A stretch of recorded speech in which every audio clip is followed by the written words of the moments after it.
25 years after adopting 5 troubled boys that no one else wanted, Margaret Holloway was finally living a quiet life in upstate New York. She had raised them with everything she had: love, discipline, and hope. But what happened in the winter of 2023 shattered everything she believed about family, trust, and forgiveness. Let us know where you are watching from in the comments section. Don't forget to subscribe, like, and turn on your notification bell so that you can be the first to enjoy our amazing stories. The police received a chilling 911 call from Margaret's neighbors. There's blood on the porch, and the front door's wide open. We haven't seen Margaret in 2 days. What they found inside her farmhouse left even the most seasoned detectives shaken. But this wasn't a case of a break-in. There were no signs of forced entry, no stolen valuables. Just one thing missing: all 5 of her adopted sons. Margaret Holloway never planned to become a mother. At least, not in the traditional sense. A retired social worker, she spent most of her career in Buffalo, New York, advocating for children who had been abandoned, abused, or aged out of foster care with nowhere to go. By the time she was 42, Margaret had seen more heartache than most people do in a lifetime. That's when she made a decision that shocked even her colleagues. She adopted not 1, but 5 boys. 5 separate adoptions. 5 different backgrounds. 5 boys that had been written off as unadoptable. There was Jalen, 6, abandoned by a drug-addicted mother. Marcus, 9, with a history of aggression after witnessing his father kill his mother. Eli, 4, born with a developmental disorder and fetal alcohol syndrome. Travis, 8, who had bounced through 7 homes before Margaret. And Darnell, 7, whose older brothers had all joined gangs and were either dead or incarcerated. Margaret raised them on a quiet farm outside Rochester, New York. She taught them to grow their own food, value honesty, and heal from their pasts. They weren't perfect, but to her, they were hers.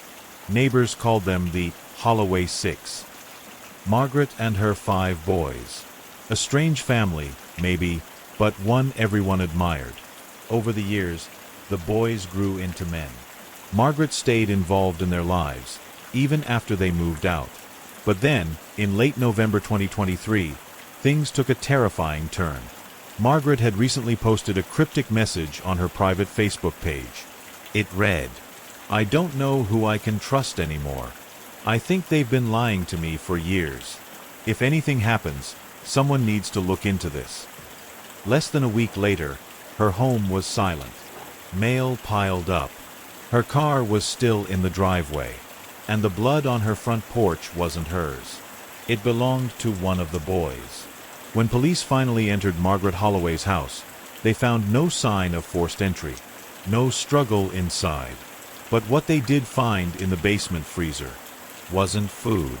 The Holloway farmhouse was still decorated with Thanksgiving leftovers. A pie tin in the kitchen. A half-carved turkey on the counter. No sign of a struggle. But something was off. The officers followed the blood trail through the kitchen. Small, dried smears that led to the basement door. When they pulled it open, the smell hit them immediately. A mix of rust, meat, and something else. At the base of the stairs sat an old industrial freezer, plugged in and humming. The same one Margaret had told neighbors she used for garden harvests and bulk food. When officers pried it open, they recoiled. Inside were 2 large contractor bags, thick, black, and leaking. They pulled the bags out one by one. In the first was a soaked, blood-stained tarp, wrapped around something heavy. The coroner's report would later confirm it. The remains were human, male, recent. DNA testing identified the victim as Travis Holloway, one of the 5 adopted sons. Within hours, an APB was issued for the 4 remaining brothers: Jalen, Marcus, Eli, and Darnell. That same night, Darnell turned himself in alone. He arrived at the Rochester Police Department with no lawyer, no hesitation. Wearing a stained hoodie and looking 20 years older than his 32 years, he sat down and asked one thing: "Is Travis really dead?" Detectives confirmed it. Darnell broke down, not from guilt, but fear. He leaned in and whispered, "I tried to stop them, but once Marcus started digging, it was too late." Detectives asked him what Marcus was digging for. Darnell's eyes filled with tears. "The box," he said. "The one Margaret told us never to open." "What was in the box?" the detective asked. "We thought it was about our past, but it was about hers." The next morning, police searched the back of the Holloway property. Near the edge of the tree line, they found freshly turned earth. A buried metal box. Inside it, letters, photographs, and something wrapped in cloth. The cloth was stained with decades-old blood. The metal box was corroded at the edges but carefully sealed. Inside, they found dozens of old photographs, Polaroids. Margaret as a much younger woman. But she wasn't alone. Some photos showed her in uniform, correctional officer badge pinned to her chest. In others, she was standing outside a juvenile detention facility in Pennsylvania, smiling next to children. Children with familiar faces. Detectives began connecting the dots. Margaret had worked at Greenmore Youth Correctional Facility in the late 80s and early 90s. A place later shut down for reported abuse, corruption, and one missing person case that had never been solved. In the bottom of the box was a laminated news clipping, dated 1993. 12-year-old Deshaun Carter vanishes from Greenmore Youth Facility. Family demands answers. Next to it was a handwritten note, in Margaret's cursive. "I didn't know what they were doing until it was too late. I tried to stop it, but I was told to keep quiet or lose everything." The note wasn't signed, but it was dated 2 months before Margaret adopted her first son. Detectives now had a timeline. 1993, Deshaun goes missing. 1994, Greenmore closes down. 1995, Margaret adopts her first son, Jalen. 1996, Marcus, Eli, Travis, and Darnell follow. But one chilling question remained. Were the boys adopted, or were they rescued? Back at the station, Darnell began to open up. He said Margaret never spoke about their pasts, never asked where they came from. But she had one rule. What's buried stays buried. She treated them with love, with food, education, even therapy. But every now and then, Margaret would wake up screaming in the middle of the night. "He's still there," she'd cry. "I couldn't save him." "I thought she was talking about her husband," Darnell said. "But I think it was about that boy, Deshaun." Then, he revealed something terrifying. "Travis found the box last year. He was gonna go public. Said Margaret had lied to us, used us to cover her tracks. Marcus tried to talk him down, but he trailed off." "What happened?" the detective asked. He said Travis gave him no choice. Just then, Marcus Holloway was spotted by a gas station clerk 40 miles away, heading north. Security footage showed him with Eli, and in the back seat, a tarp, a shovel, and a gun.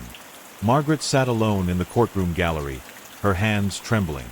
Just 24 hours earlier, she'd been preparing a birthday dinner for her oldest, Chris.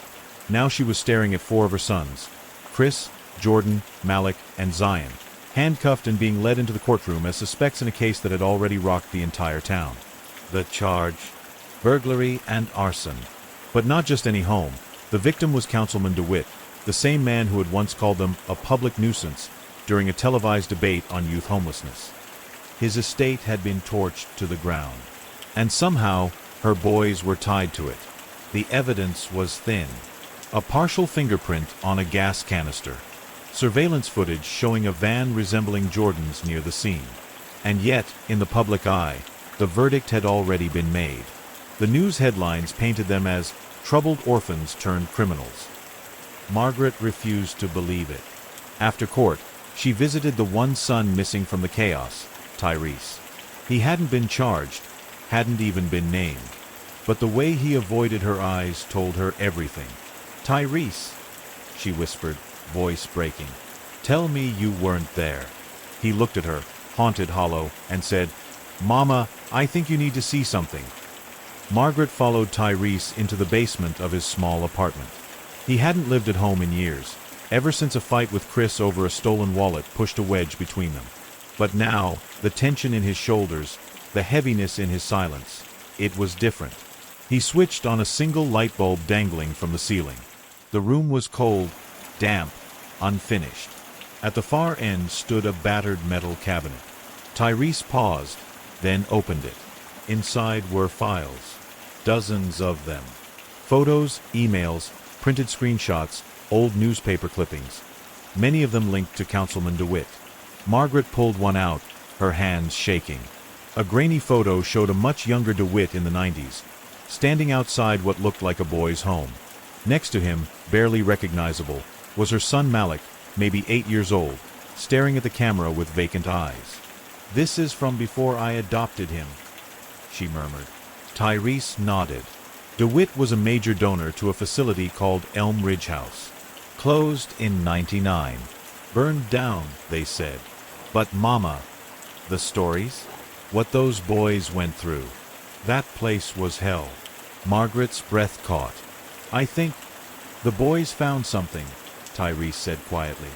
"Something they were never supposed to see." That night, Margaret couldn't sleep. She stayed up rereading the clippings. There were whispers of abuse, cover-ups, lawsuits that mysteriously vanished. The name DeWitt showed up again and again. The next morning, she visited Malik in jail. He looked pale, hunched. His usual bravado was gone. "I need to ask you something," she said softly. "Why his house? Why now?" Malik didn't speak at first. Then he leaned in close, lowered his voice. "Because he hurt me," he said, "back then. And he thought I'd forget. We all did. But Jordan found something in the basement. Blueprints. Logs. Proof he used Elm Ridge to funnel boys to rich men. I saw my name on the list, Mama." Margaret froze. "And then?" she asked. Malik looked up, eyes burning. "And then we decided, no more running." Just then, a guard banged on the glass. "Visit's over." As Margaret stood, heart pounding, Malik added, "There's something else, Mama. Something we didn't expect. And it's why they're trying to bury us now." Margaret turned slowly, eyes wide. "What?" Malik leaned forward and whispered one word. "Blackmail." Margaret barely made it to her car before the tears came. Not just because of what Malik had said. Not just because of the word blackmail. But because somewhere deep in her gut, she knew this story was far from over. Back home, she pulled up her laptop and began digging. Malik had said Jordan found logs, blueprints, proof. That meant someone else had the evidence. And if there was blackmail, maybe someone was still trying to use it. Then she remembered something strange, a call from a blocked number weeks ago. The voice didn't speak, just breathed, and then hung up. She called Tyrese. "We need to talk. Tonight." When they met, Tyrese handed her a flash drive. "I was scared to open it. Jordan sent it to me 2 days before the break-in. He said, 'If anything happens to me, tell the truth. Don't let him win.'" They plugged it into Margaret's laptop. What came up made her stomach turn. Dozens of scanned documents, time-stamped photos of bruised boys, secret ledgers from the Elm Ridge House, names, payments, signatures, and a list of teenage boys who had aged out of the system and disappeared within months. DeWitt's name was on almost every single file. There were even videos. Illegally recorded therapy sessions. Boys begging not to go back. One of the voices belonged to Jordan. Margaret broke down. "My God," she whispered. They weren't trying to commit a crime. They were trying to expose one. The next morning, she walked into the local FBI office. She didn't call ahead. She didn't wait for permission. She dropped the flash drive on the front desk and said, "My sons are innocent, but the man you're protecting, he isn't." Within 48 hours, everything exploded. DeWitt's mansion was raided. His bank accounts were frozen. News channels ran headlines, "Councilman tied to juvenile home scandal." Victims started coming forward. Old ones. New ones. A class action lawsuit followed. Malik, Chris, Jordan, Eli, and even Isaiah were offered plea deals. Most charges dropped. The world finally saw them for what they were. Not criminals, but survivors. Margaret sat in the courtroom during the final hearing, surrounded by her boys. The judge, tears in her own eyes, looked at them and said, "You didn't fail the system. The system failed you." Outside the courthouse, reporters swarmed. A journalist asked, "Ms. Parker, did you ever expect this 5 boys you adopted becoming the ones to bring down a predator?" Margaret smiled, her eyes glassy but proud. "No," she said, "but I always knew they were strong enough to survive. I just never imagined they'd change the world." Life lesson. Sometimes the people society throws away, the kids no one wants, the ones judged too broken, too angry, too lost, are the very ones who carry the truth. When someone finally listens to them, that truth can tear down empires.